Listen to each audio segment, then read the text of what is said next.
So I sat down and interviewed 5 passionate K-pop fans at the largest fighting game event and tournament in the world, EVO. First, we have Miles, a fighting game VTuber and up-and-coming vlogger in Korea. It's slightly there, it's not there! Oh, she's not there! She gets the round! Kawaii on the board, she kind of popping off. The K-pop jams coming in. Oh, man. What's she singing? I can't tell. I can't tell.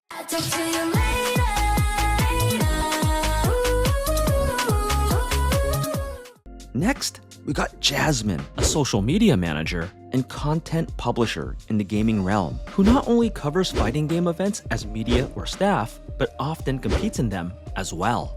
After that, we got Supernoon, a multi-fighting game professional that's placed highly in many tournaments. Okay, this character's kind of cool. Dude, he doesn't even have to stand there. He summons it and then runs behind it. Next up, we got Joy, an official tournament organizer from EVO, who's one of the key people in making this video even possible, as you'll see her story soon enough. She shows her love for fighting games by pitching Chris from Blitzers to play some Tekken 8. Oh, wait, could you recommend it to me? Yeah, of course. There's this game I really like called Tekken. It's a fighting game. Oh, Tekken, I know what that is. You know Tekken? Awesome. Yeah, I know Tekken. I think you should try Tekken. It's a lot of fun. And lastly, we got Justin Wong, aka Jay Wong, a fighting game legend for 25 years counting, and now a game commentator, Twitch streamer, and YouTube content creator. He's quite known. He's a 9-time EVO champion in various fighting games, most notably Marvel vs. Capcom 2, or MVC2 for short, where these days he's making gamers refund the 2024 Fighting Collection Arcade Classics after encountering Justin online. Got back from a long, exhausting day of work, decided to give this game a look. Lo and behold, some sweat named Wazler popped out. Heard him yelling on the mic, putting the fun in refund. Ruined my night, will be refunding the game! Exclamation mark, exclamation mark. Well, it looked like many players got taken for a ride.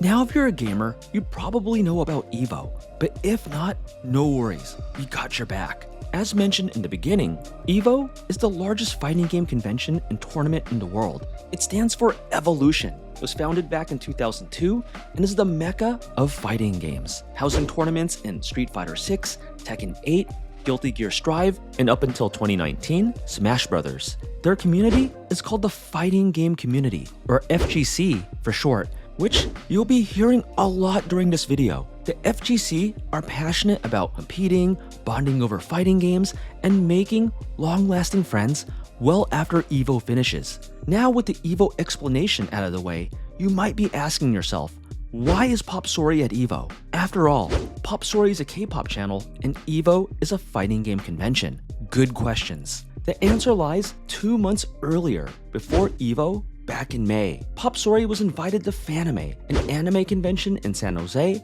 and one of the special guests happened to be Markman, the director of global business at EVO. I've always admired what Markman has accomplished in the FGC, and we even had some mutual friends. And I'm a gamer myself, so even as a K-pop head, I wanted to get to know Markman better. So we interviewed him at Fanime about his career in the fighting game scene and EVO. And after the interview, Markman asked the Popsori team, "You guys should come to EVO. Do you want to go?"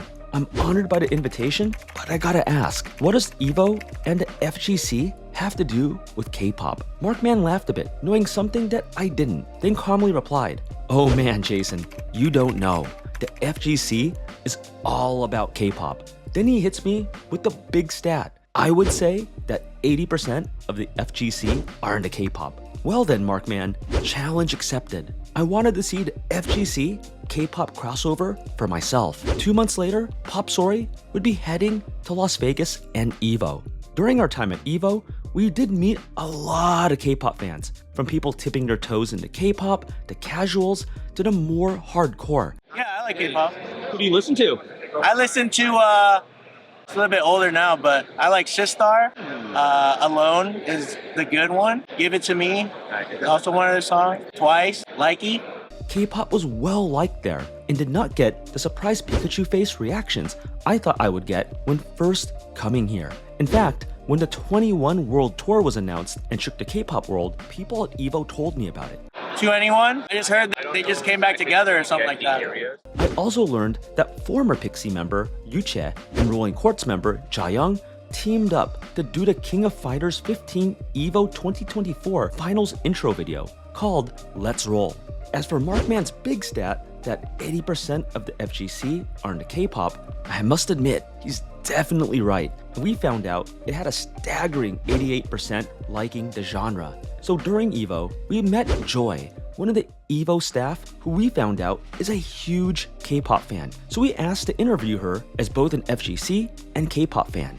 But what turned out to be just a simple one-on-one interview request with Joy turned into something much bigger. She invited some of her K-pop friends at EVO, and we soon found ourselves interviewing 5 people: Joy, Miles, Jasmine, Supernoon, and Justin, the interviewees you saw at the beginning of the video. We broke the interviews into 2 separate groups, Joy and Jasmine as one group, and Miles, Supernoon, and Justin in another one. I asked each group different questions as I wanted to mix up the questions a bit, with only a few being asked the same questions. And stay till the end of the video, where you'll see some of my funny bloopers and behind the scenes. With all that said, let's get on to the interviews. What's your favorite K-pop bias these days? Oh, right now I am biasing San from ATEEZ. He is my absolute favorite. That's a really difficult question to answer because I love every member in ATEEZ. I'd say that they're my ultimate group. But yeah, I would say that San really takes it. Honestly, I'm a huge 18 anything by ATEEZ. I also really like Kiss of Life right now. So yeah, I think that's gonna be my main girl group that I'm going to be, that's my favorite currently. For me, I feel like mine has changed a lot because I've been a K-pop fan for so long. Right now, it's kind of a niche pick, but my favorite idol is Jonghyuk from a group called BAP. BAP is actually having a comeback coming up, so I'm very excited. But recently, I've gotten into a couple newer groups. One is Ghost 9. My favorite member is Junhyung. He's the leader. And then another group I recently got into is &1. They are a new group under FNC and just debuted last year. And my favorite member is Kyrell. Since Joy was quite passionate about BAP earlier, I wanted to hear more of her take on the group. Brings me back 2012. They were the next big thing, in my opinion. So I'm assuming you're a BAP fan. Yeah, BAP is technically my ult group, but since they're kind of in a weird space where they weren't active for a while, I say my ult group is Icon, but it's really BAP. It brings me back memories because when I used to live in Korea, I covered BAP. It was one of my groups that I had to cover, and they were huge. Yeah. I don't know how to explain to people that aren't BAP fans. I think BAP EXO going head-to-head every year. Yeah. 2014. So 2012 was a huge year because it was BAP, EXO, VIX also debuted that year, and then B2B also debuted that year. So that was an insane year for boy groups especially. So good, right? Yeah. So I dug on your X or Twitter accounts and did some research on your group. And I found some interesting K-pop information. Start with Justin. So I found that Chaeyoung is your favorite person and twice your bias. She is my bias. Yeah, tell me more about that. You had these cards here, these holographic Chaeyoung cards. You know, I bought that actually in Korea recently. Okay. And it's like a Chaeyoung photo book, like I am Chaeyoung, right? And the crazy part about it, I'm like, this is an amazing photo book. And I didn't know there was cards inside. So they had holographic cards inside. So the pink book, I bought that 6 months ago. The yellow book, the cards slipped out. I was like, wait, there's cards in this yellow book? That means there should be cards in the pink book. And I started searching and it was there. And I'm like, for 6 months, I didn't know there was cards there. Yeah. So that's the crazy story about that picture that you're showing. But yeah, everything about her, I think her personality, the way she sings, even when she does solos at her concerts, it's so unique and different. I just love how unique she is in general. And her voice, I mean, also when she raps, she's kind of more of the lyricist in that one. I love that aspect of her. And I think she's an all-rounder. And even my gamer tag in the Street Fighter 6 online is called Chaeyoung Bias. So it's not even just Jay Wong. My name is Chaeyoung Bias on Street Fighter 6 online. People know who that is. Yeah, even we're at EVO, this whole weekend, every time somebody's like, hey, I know you're a fan of Chaeyoung, they gave me a Chaeyoung photo card. Joy gave me a Chaeyoung photo card. Random people gave me shirts of Chaeyoung and everything. So people know I'm a big Chaeyoung fan, and they gifted me me Chaeyoung stuff this past weekend, so that made me extremely happy. Better than the joystick, to be honest.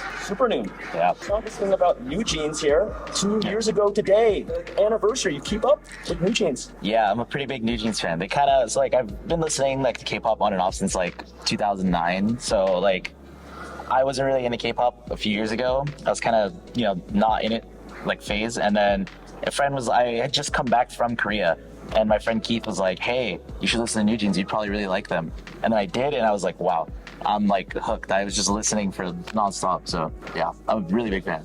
Nice. Definitely a bunny. Yeah. Actually, a funny story. So like, there's like leaderboards for like Guilty Gear, right? And so I was like, you know, I need a name because I hate putting my actual gamer tag. Yeah. So I was like, what can I put? Yeah. So I just named myself Toki. Yeah. So that's actually good. yeah. So like, what makes me play is like, oh, I want Toki to be on top. So I always just have like number one the leaderboard. Toki. Yeah. Who's this person? Do people actually ask you like, hey, are you like a new Yeah, so like I'll be like streaming and people will walk in or like they'll come into my stream and be like, oh, you're Toki, like what does that mean? And then I, you know, culture them on New Jeans. Stuff like that. them on New Jeans? Yeah. Nice. I'll be cultured today on that group as well. Okay. And lastly, Miles, have this. What did I say? FYE is a criminal for the prices they charge for a K-pop album. Yes. let me tell you, I walked into FYE because when I was in Korea, I bought a lot of K-pop albums because if there's like a lot of groups that I like, especially if I really love that album, I'm gonna buy the physical one because I want to support them. But when I went into FYE, they were selling old like Twice albums. So they had like Twice Coaster Lane 1 and Lane 2, and then they had the Signal album. Oh my God, $50 to $60 for each album. Yeah, it was crazy. I was like, so you guys are just robbing people at this point, because I was in Korea, I could get their debut album for like $15. Yeah. And I was like, so why are you guys charging like $60? Like, that is insane to me. And I will stand by that. After I saw that, I was like, I'm never gonna walk into here ever again. Good to know. What are some of your bangers that I'll find on your playlist? Oh, like songs. Oh, which banger? What is Love? Right? Yep. Let's see, Not Shy. I also like One Spark from Twice as well too. Recent banger. Yeah, it's a really recent banger. The new Japanese album came out, Dive. Oh yeah. So good. I forgot what was the name of the one. I was like Open the Sea. Like it's like the third song on the Spotify. That one I really like a lot. And that one. For me, big New Jeans fan, so I still listen to like Attention, right? Their debut song. My favorite song is probably Ditto. I love that. So that's kind of what got me into, you know, listening to them. So that's always on repeat. I mentioned I'm a 21 fan, so stuff like Fallen in Love or like I'm the Best. I'm also there. Ooh. Yeah, I'm the Best. Maybe my favorite K-pop song. Yeah. You would have loved Korea 2011. Everyone was dancing that song. Wow. Yeah. That's insane. Right now, I will always have Sweet Crazy Love by Odd Eye Circle. One of the best masterpieces I have ever listened to in my entire life.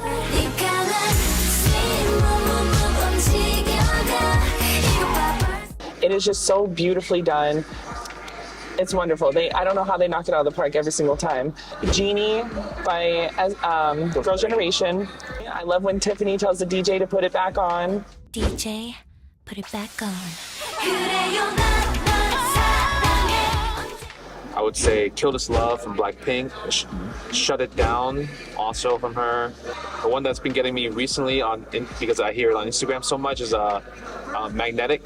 Illit? Yeah, from Illit. And I'm like, yeah, that song is kind of catching me. I like obviously Oh My God because of my daughter, and Supernatural that just came out. That one's really good as well too. I'm gonna stop. I'm gonna keep going. I'm gonna stop. Yeah, like I also love Twice, so like Likey and TT, I think are like my favorites from them as well. Yeah. Favorite songs right now? Anything that ATEEZ makes. I love Midas Touch. Sticky, of course, is an absolute banger. So very excited because they are actually collaborating with Valorant Champions this year.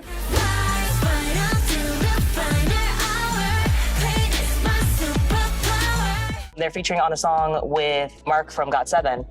and it's it's Julia Natty, and I'm a Natty bias. So I'm super excited. Natty bias? Yeah. Yes. I like Belle.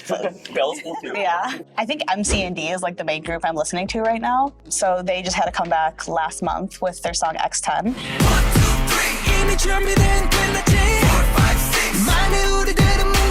Their entire discography is amazing. They also have like their iconic debut Ice Age, and then Top Gang. And on this most recent album, they released Top Gang Part 2. Super banger song. And then probably my favorite MC&D songs are Not Over and then Catwalks. But I got to see them earlier this year, and they like became one of my favorite groups just because their energy is so great. And so their songs like really get you hyped up. I also have been listening to Eve's debut, her debut Loop. So good. It was so catchy, and I remember people were like a little scared because of the feature from Lil Cherry, but it ended up adding so much to it that it was like, this was just such a good, yeah, it just worked. It worked so well. I've been listening to Strawberry Rush by Chew. And I always gotta have Likey from Twice. It was my first comeback with Twice, and it holds such a special place in my heart. And I think if I was to be like, all right, this song you have to have, I think would probably be Glitch by Quantum B.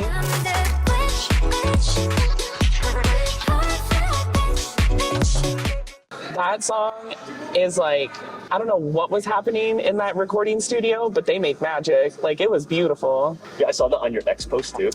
Oh my god, it's like a Tekken song. Like, it is so good. It's so good.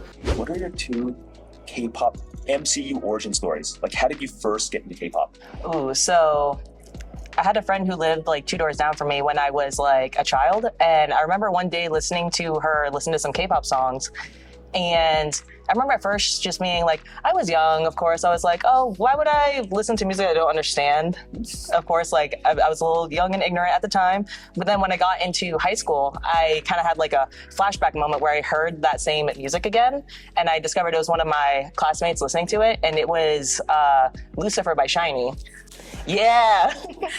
So I heard that and I was just like, that sounds really catchy. It sounds really familiar too. And that's actually how I befriended like one of my best friends. We shared our love of K-pop, and we would just constantly, like from that moment on, just, oh, have you heard this group? Have you heard that group? Because of course, back in the day, K-pop was not really known like that much in the US, or if people knew about it, you would get like, bullied for it or whatever, because, oh, why are you listening to that music? It's so different. Do you even understand it?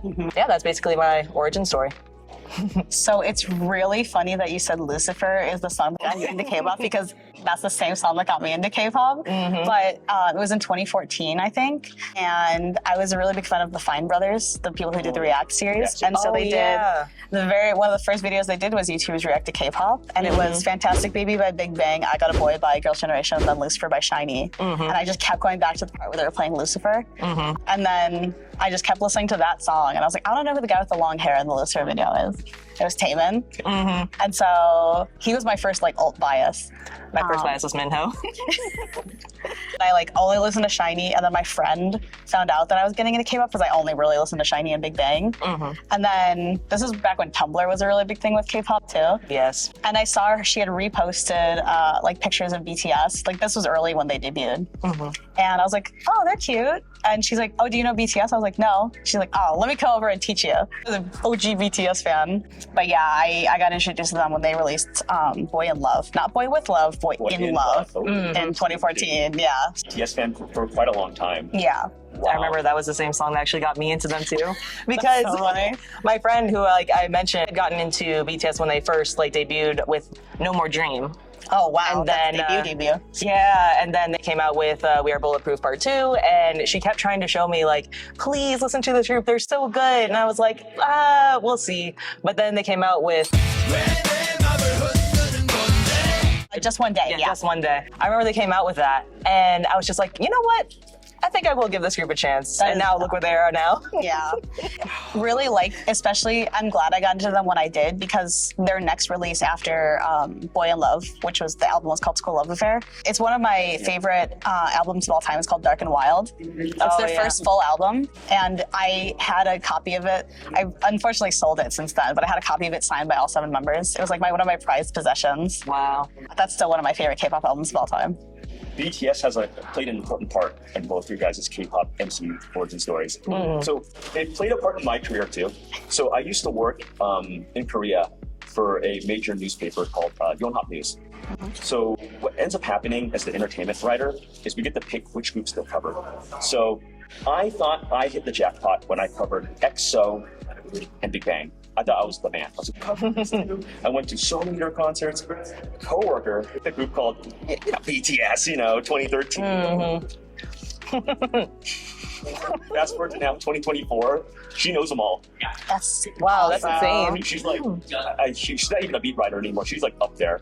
And like, so how was RM? Remember that one time in 2013 at Yonhap? Yeah, I remember. He's like, remember EXO Big Bang? I'm like, hey, I still stand them, right? Yeah. But BTS is quite big. Good for her. Because even in 2014, like BTS was still one of the standout groups.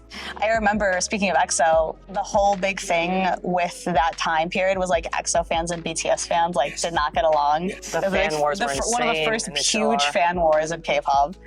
So I remember 2016, some of the music award shows, right? Like usually it was EXO everything. Yep. BTS stole, I say this in quotes because I don't believe it, but stole one of the EXO awards. And the EXO-Ls sent a petition to the Blue House, which is like the Korea White House, to like petition. And I thought that was the most stupid thing ever. 2016 and 2017 when BTS started just taking over. Yeah, once they released, I think I Need You, Most Beautiful Moment in Life was their first win, their first music show win.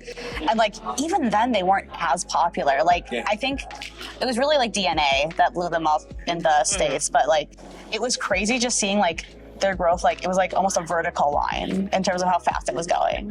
Yeah, literally like this, right? Yeah, I was like, wow. A question I want to find out, as you two are huge FGC fans, we found out that 80% of fans here are K-pop fans, whether they're casual, mid-range, or just hardcore like you two, right? So why is that? That's hard to say. I feel like just FGC stuff and fighting game stuff, like it's just all of this good music and fun colors, and the characters kind of almost feel like idols in a way with all the fun costumes and things like that. So it almost feels very similar, like with the fun concepts and the idols and all the fun costumes and music and things like that. Like music is a huge thing in the FGC. That's the thing. Because even if they don't play the game necessarily, if the game has a good soundtrack, like you're gonna still listen to it. And so the gamers just love their music. I mean, I know people that listen to a lot of different genres. One of the people in one of my games that I run, he is a musician. Music and FGC, there's a lot of overlap. So one of the top 6 intro songs for The King of Fighters 15 was actually created by Jaeyoung and Yuchae from Rolling Quartz.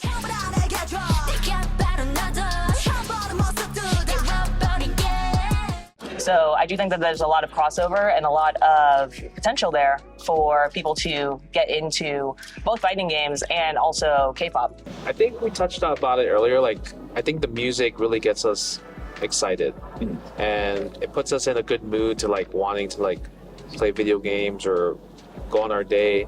And sometimes if you're nervous, you put on a song that kind of like calms your nerves. So I think K-pop does such a good job at that. And that doesn't say like, I'm not trying to say like every other music from different countries doesn't do that, but it's just that there's something with K-pop that just really gives me this positive golden light that I'm like, man, I'm ready for my day. And I don't get that from any other like song or region. It's just like really like, I think they nail it down the coffin to make you feel really empowered after listening to the music. There's a lot of like similarities with like K-pop and let's say like fighting game music. Like they're like fighting game tracks that like are there to get you hype or like make the mood really serious. And I think there's also like K-pop tracks where it's like, oh, this is a very like fast upbeat song. It's a really like slow sad thing. Like there's kind of like a tune for every kind of emotion. So I think like that's why it goes so hand in hand. It's like the way it can evoke feelings just by listening to a song like that, I think is really prevalent in both fighting games and K-pop. So they kind of have that going on. To add on to what Supernoon was saying, it's just like, even though the language, we may not understand it, every listener, especially in the FGC, there's a feeling of emotion that it evokes from people, and you just feel it.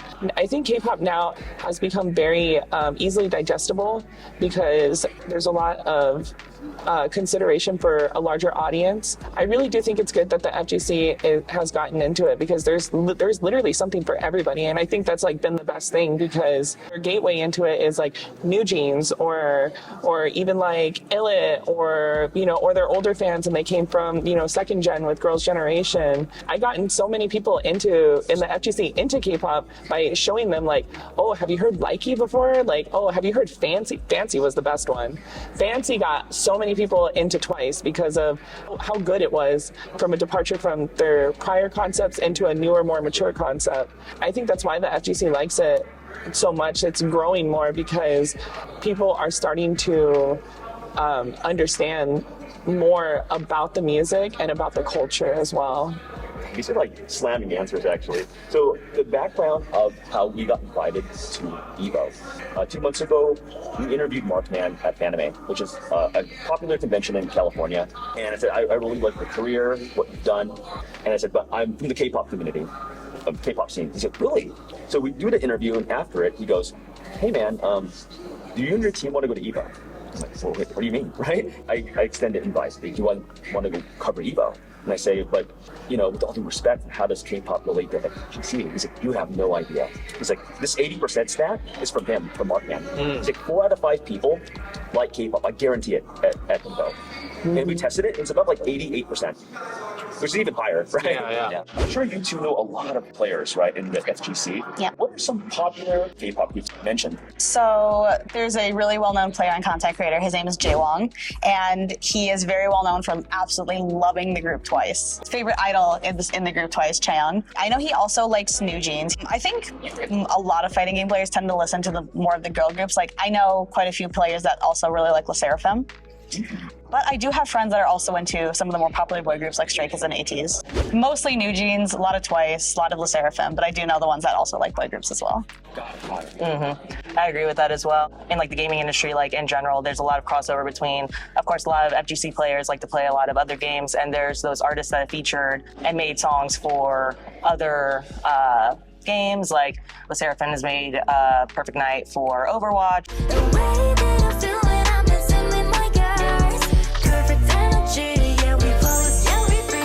And I think there's a lot of crossover there as well. Okay, last question, most important question. If you have any K-pop group come to EVO, who would it be?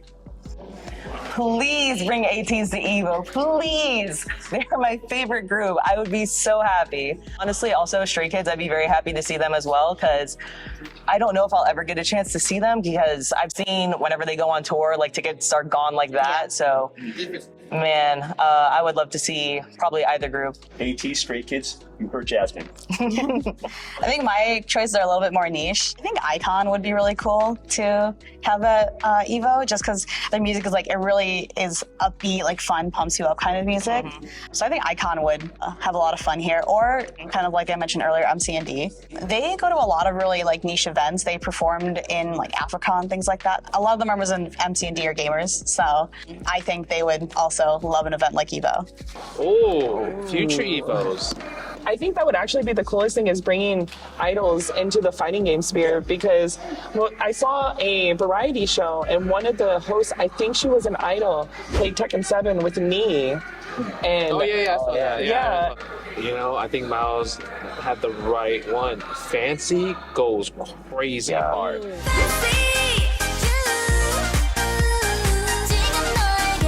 If you have Fancy at like, you know, with speakers everywhere, and you hear the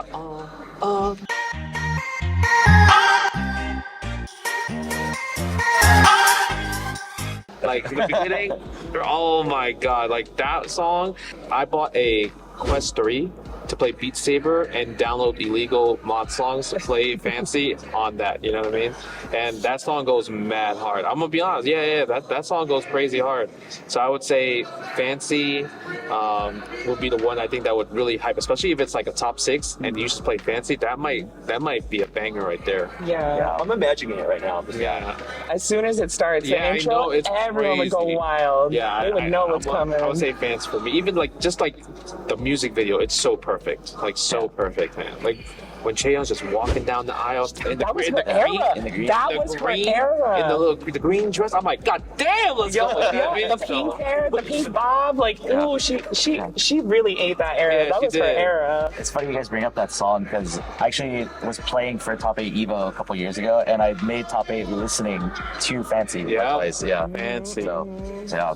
Fancy can get you in the top 8, guys. I mean, you have to have his skill though, but the music will aid you. Unanimously, like Fancy would absolutely be the best thing to showcase. Like if they had like an EVO concert, it would just be like an opening act, put on Fancy, maybe like fill in with like, I don't know, what would be like another like good filler? TT, because everyone knows TT. Yeah, TT. And then maybe Cheer Up at the end. Oh, Cheer Up, okay.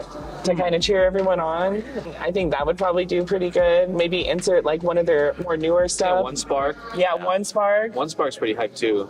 If they had like a K-pop concert, because you could ask anyone in EVO, everyone at least has heard a Twice track or they're like huge fans of Twice. Very palatable for other people. If they ever introduce like such a act for EVO, like absolutely Twice would be hands down the best thing. Start with Fancy, going strong, and end it with like One Spark. Wow, so Twice for all three of you. Yeah.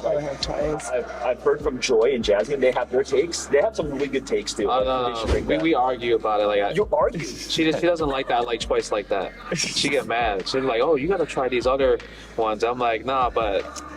So Chaeyoung, Twice, they come to EVO. That's the play. Yeah. And also Sana, because Sana needs to do a special Dex Fridge interview live. Yeah. If you watch the interview series that she does, it's amazing. She's such a good job of it. I have two other suggestions too. What if the fighting game community, if they did like a random dance play, like a choreography of one of the dances? I'd eat it. If Supernoon and Miles and Jaewon was like doing like TT. Oh, I would absolutely kill it. TC would eat it up. Oh yeah, I love random dance. They would love that. But you know, I'm the guy in the concerts, and you know how they do like, okay guys, we need to get the encore going, but we need your help.